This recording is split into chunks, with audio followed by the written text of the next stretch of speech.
ఇక సాటర్డే ఎపిసోడ్లో నాగార్జున సార్ అందరిపైన సీరియస్గానే ఉన్నారంట. ఇక అందులో భాగంగా కళ్యాణ్ని లేపి, కళ్యాణ్ ఏంటి నువ్వు సంచాలకుగా కరెక్ట్గా చేశానని నువ్వు అనుకుంటున్నావా అని చెప్పేసి అడిగిరంట. అందుకు కళ్యాణ్ అన్నారంట. కళ్యాణ్ ఏమంటాడంటే, సార్ నేను సుమన్ శెట్టి అన్న వేరే వేరే డిసిషన్లు ఉండడం వల్ల ఫైనల్ డిసిషన్ చేయలేకపోయినాం సార్. ఇక శ్రీజాదేమో పిరమిడ్ కట్టి ఉంది కానీ బాక్స్లో కొద్దిగా ఉంది సార్. ఇక భరణి సార్దేమో బాక్స్లో ఎక్కువగా ఉంది కానీ పిరమిడ్ కట్టి లేదు.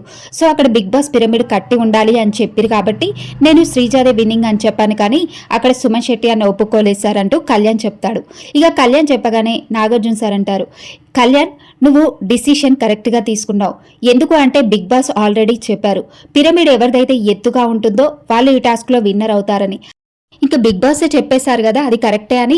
ఇంకా నువ్వు తీసుకున్న డిసిషన్ అయితే కరెక్ట్ కళ్యాణ్, మరి నువ్వు డిసిషన్ మీద ఎందుకు ఉండలేకపోయినావు అని చెప్పేసి అంటే, సార్ సుమన్ శెట్టి అన్న ఒప్పుకోలేదు, భరణి గారే కరెక్ట్ అన్నారు, అందుకే మేము ఫైనల్ చేయలేకపోయినాం అని చెప్పేసి కళ్యాణ్ చెప్తాడు. అందుకు సుమన్ శెట్టిని లేపి అడుగుతారు నాగార్జున సార్. ఏమన్నానంటే, సుమన్ శెట్టి నువ్వు తీసుకున్న నిర్ణయం కరెక్ట్ అనుకుంటున్నావు అంటే, అవును సార్ భరణి గారిది బాక్స్లోకి ఉంది కానీ శ్రీజర్ లేదు సార్, పిరమిడ్ కట్టుంది అని లేదు అంటే అక్కడ నాగార్జున సార్ చెప్తాడు, సుమన్ అక్కడ పిరమిడ్ కట్టి ఎవరిది ఎత్తుగా ఉంది అనేసి అడుగుతారు. అప్పుడు సుమన్ శెట్టి అంటే శ్రీజాదే సార్ అంటే, మరి బిగ్ బాస్ ఆల్రెడీ చెప్పారు కదా సుమన్ ఎవరిది పిరమిడ్ ఎక్కువగా స్టెప్ బై స్టెప్ కట్టు ఉంటుందో వాళ్ళు విన్నర్ అని చెప్పారు కదా క్లియర్గా, మీరు ఎందుకు అంత కన్ఫ్యూజ్ అయ్యారు అని చెప్పేసి నాగార్జున సార్ అడుగుతారు. ఇక తర్వాత సుమన్ శెట్టిని కూర్చోబెట్టి కళ్యాణ్ని ఇంకో విషయం అడుగుతారు. కళ్యాణ్ నువ్వు శ్రీజ కోసం ఒక టాస్క్ ఆడావు చూడు, అది సూపర్ ఆడావయ్యా, చాలా బాగా ఆడావు, కానీ ఫైనల్ టాస్క్లో ఎందుకు అంత కన్ఫ్యూజ్ అయిపోయినావు అని చెప్పేసి అడగగానే కళ్యాణ్ అంటాడు, సార్ అక్కడ అందరూ అరుస్తూ ఉన్నారు, ఇంకా నాకు కాస్త మైండ్ అటు ఇటు వెళ్ళిపోయింది సార్, నాకు కన్ఫ్యూజ్ అయిపోయాను, కలర్స్ కొంచెం మ్యాచ్ అవ్వలేదు అంటూ చెప్తాడు కళ్యాణ్.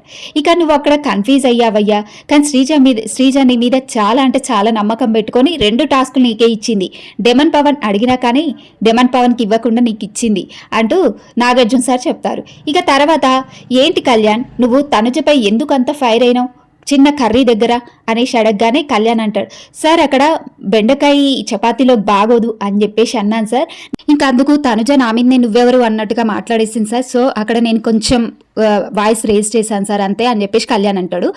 అవును కళ్యాణ్ అక్కడ అందరు డెసిషన్ తోటే కదా అక్కడ బెండకాయ కర్రీ చేస్తా అని చెప్పింది, అందరు డెసిషన్ వేరే ఉంటే చేస్తే రేషన్ మేనేజర్ని అనాలి, కానీ నీ ఒక్కడి కోసం వాళ్ళందరూ మార్చుకోలేరు కదా అంటూ నాగార్జున సార్ చెప్పారు. అప్పుడు ఒక వీడియో చూపించి, ఏంటమ్మా తనుజ ఎందుకు అంతగా అరుస్తున్నావు కళ్యాణ్ పైన, కళ్యాణ్ ఆర్డర్ వేయలేదు జస్ట్ అడిగాడు, కానీ నువ్వు మాత్రం ఆర్డర్ వేశాడని చెప్పు, నువ్వెవరు అంటూ అరుస్తున్నావు, అరవడం కంటే నిదానంగా చెప్పొచ్చుగా తనుజ, అక్కడ అరవాల్సిన అవసరం కూడా లేదు కదా తనుజ, ఎందుకు అంతలా అరిచావు, అక్కడ ఇమాన్యుయల్ కెప్టెనే ఉన్నాడు, కెప్టెన్కి చెప్తే అయిపోయేది కదా మీరిద్దరు అరుచుకోవడం కంటే అంటూ నాగార్జున సార్ ఇద్దరిపైన సీరియస్ అయ్యారు కొంచెం.